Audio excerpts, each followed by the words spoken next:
You ever wonder how a perfectly normal night can just flip into something you see in those true crime shows? Except it's your life, not the TV? I mean, one minute you're humming to yourself, half asleep in the bath. The next, bam, the door explodes off the hinges, voices screaming, boots pounding your hardwood, and before you can grab your senses, you're lying on the floor, water dripping down your back, a towel the only shield between you and a dozen rifles pointed at your face. Yeah, that happened.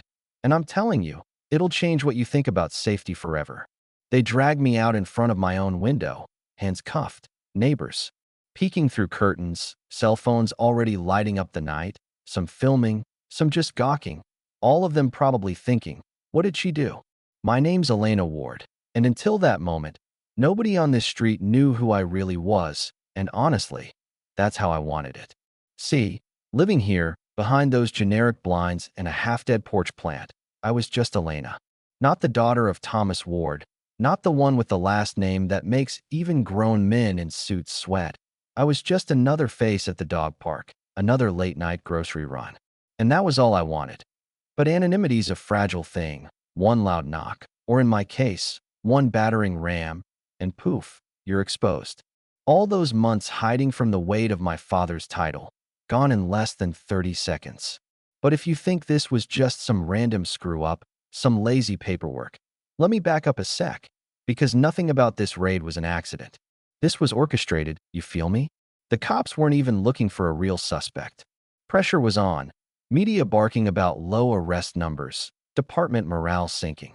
Somebody wanted a big, public win, and somehow, my address landed at the top of their hit list. Inside their briefing room, all bravado and coffee breath, the captain said, "This is the place, no mistakes tonight." A rookie piped up, "Sir, I think the house number's off," but the captain just stared him down. Orders were orders.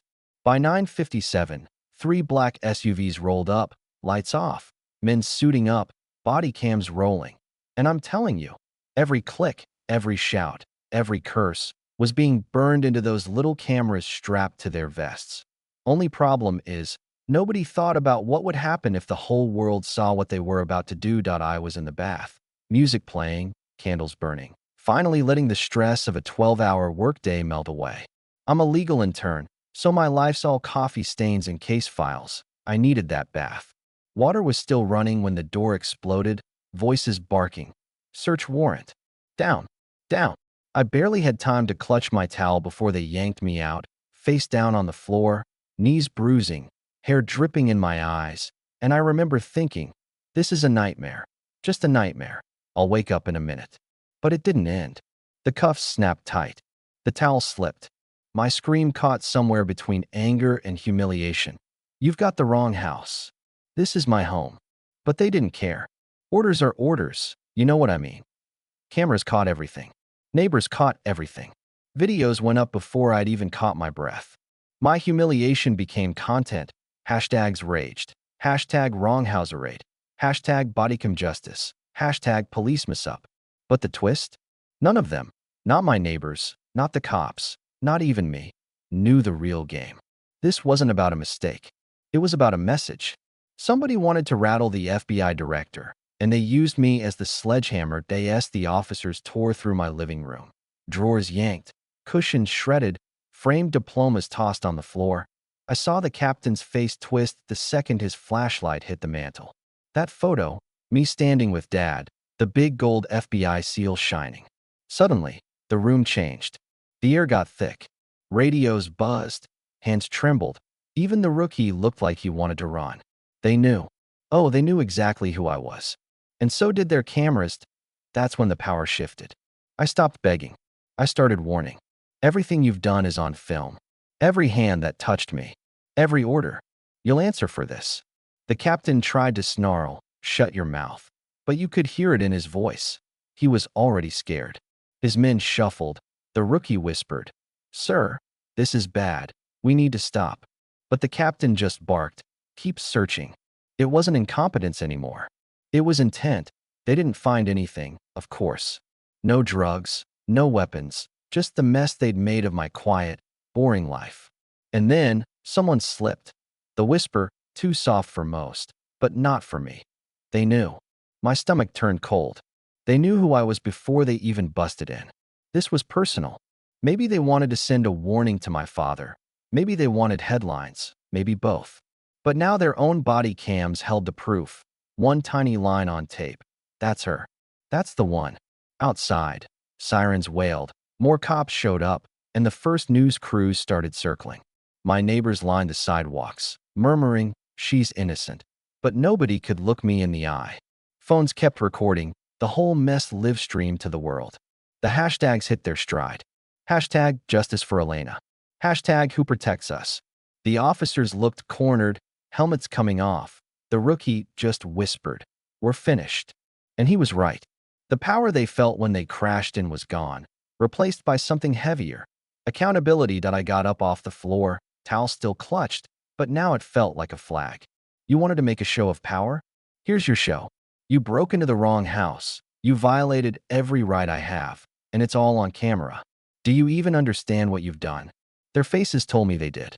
The captain, desperate, tried to order the body cams off. Too late.